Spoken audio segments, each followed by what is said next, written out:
1968, no intro. But by the way, if my voice sounds a bit raspy, I'm sick right now, so I'll just hurry up quick. Here's the 1968 Oakland Athletics squad.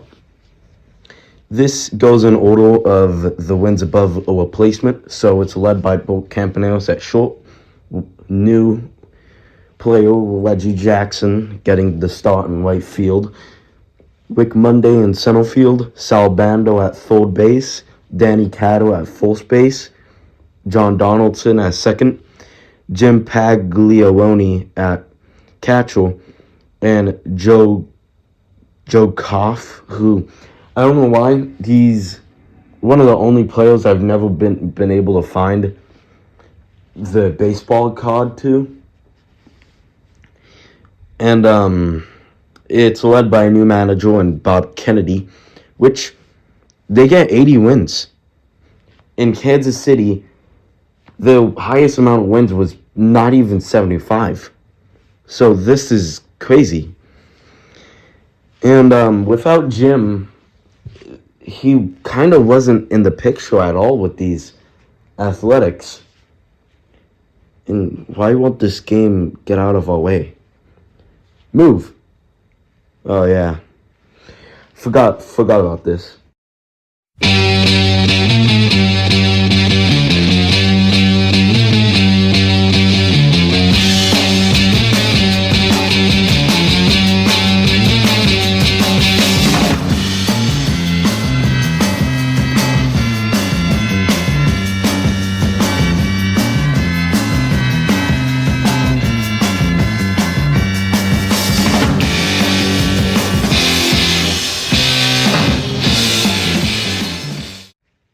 Catfish Hunnell pitched a perfect game. He pitched a perfect game. He is with names like Cy Young while only having one good season. God, that was such a crazy statement that my body just didn't let me say it. He is with a name like Cy Young while he only had one good season. So this is crazy. He has to prove he is somewhat worthy here.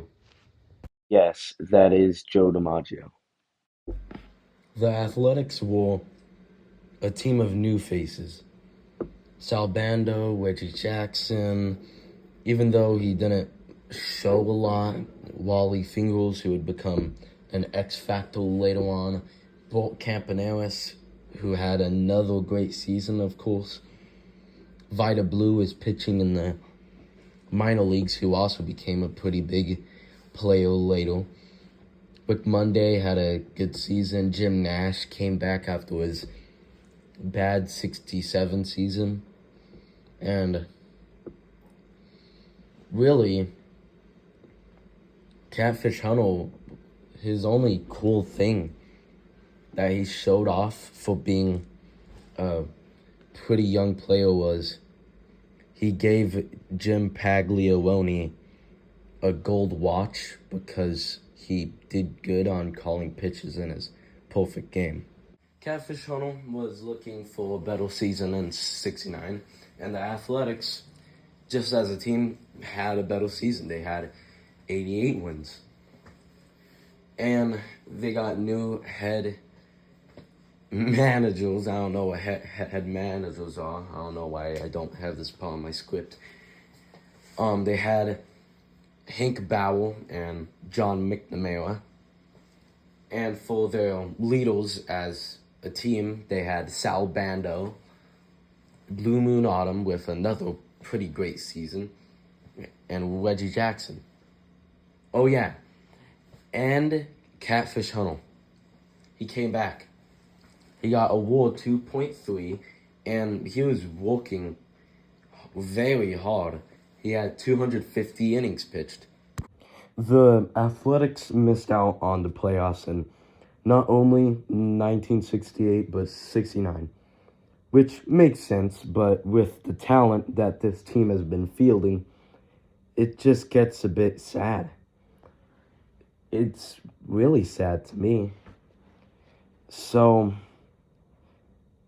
they could try to make summing in 1970, and it came up as another good year, but it didn't result in a playoff berth. So now, I guess you are getting a bit annoyed with how I'm going off on, not really Catfish Huddle, but mostly the athletics as a whole, which I'm just going over all history, which if you don't like it, then that's all right. So I'll just go pretty fast for this part until we get onto something really cool from Catfish. So, in 1970, the Athletics resulted in 89 wins, powered by Bando, Campy, and out of nowhere, Mudcat Grant. But really, the worst part about the Athletics was the pitching staff. The best one had 2.9, and then the next was 1.6, and then Catfish had 1. And that was all in wins above replacement, which is the easiest thing you could go off of on value of a player. Catfish, some way, somehow, got an all-star appearance. In 1970, here's him draft. Dick Williams in 1971 got the job as manager, and maybe thanks to the really cool new logo, which is my favorite in athletics history, get 101 wins. And they obviously get in the playoffs. And they reach the American League Championship against the Baltimore Orioles. Now, what really got them here was Jackson, Bando, and Campy. They all had great seasons.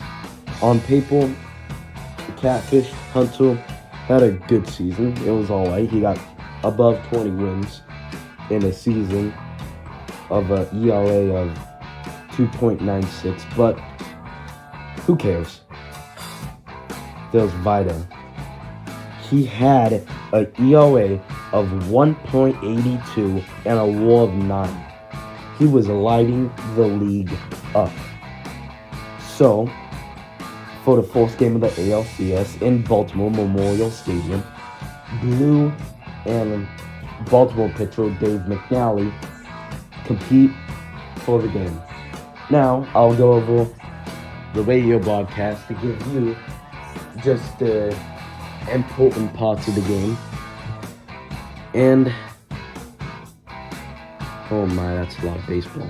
The visiting A's of manager Dick Williams. Leading off will be their shortstop, Campy Campaneris. Batting number 2 will be the Oakland left fielder, Joe Rudy. Batting 3 in right field, the exciting, very talented Reggie Jackson.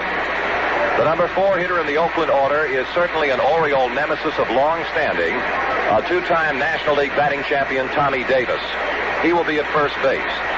The number 5 hitter is the old pro, and not really old, but certainly one of the most underrated and most respected of all of the Oakland ball players, third baseman Sal Bando.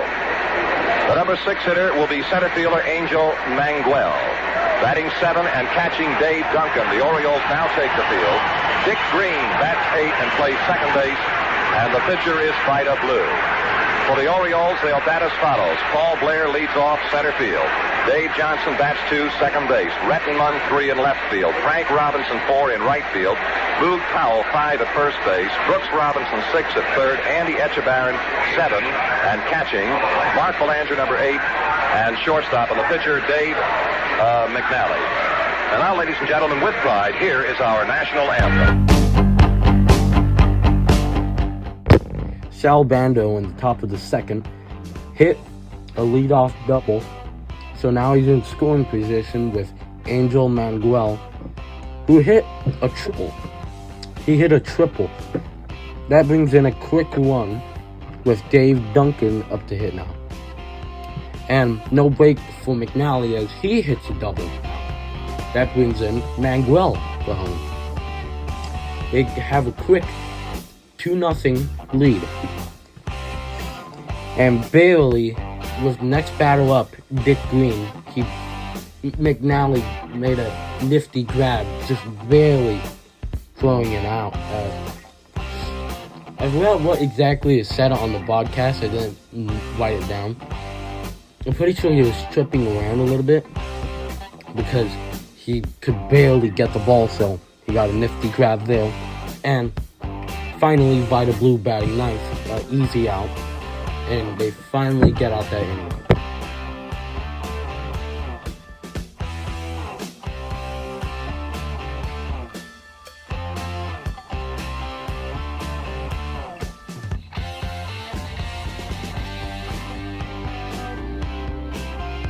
Vita Blue was in complete control of the game. Only one inning where it kind of got off the grid, and that only resulted in a single run. So the Athletics, of course, have a 2-1 lead. But after Brooks got a hit, an inning from hell appeared.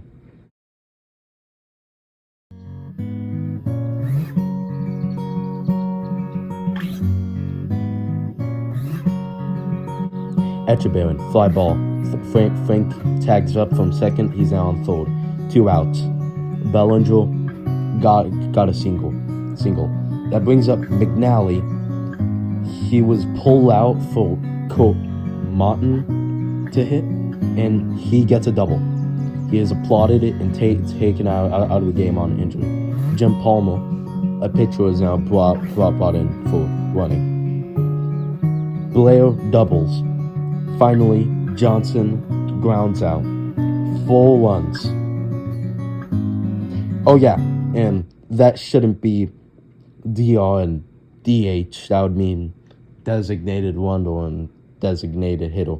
So, PR and PH. Savis.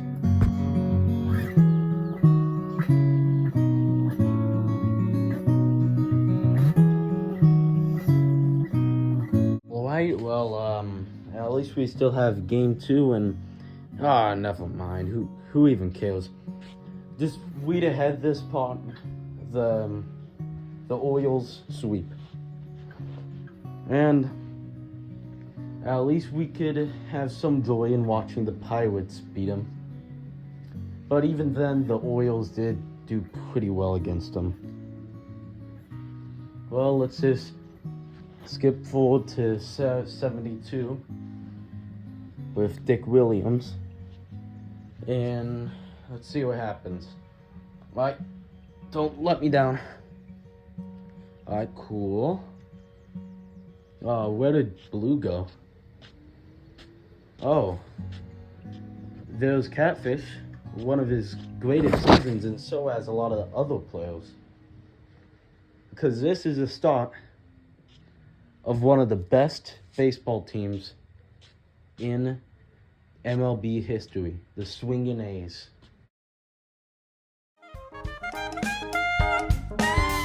You could really just find millions of videos on this team because they were so dominant in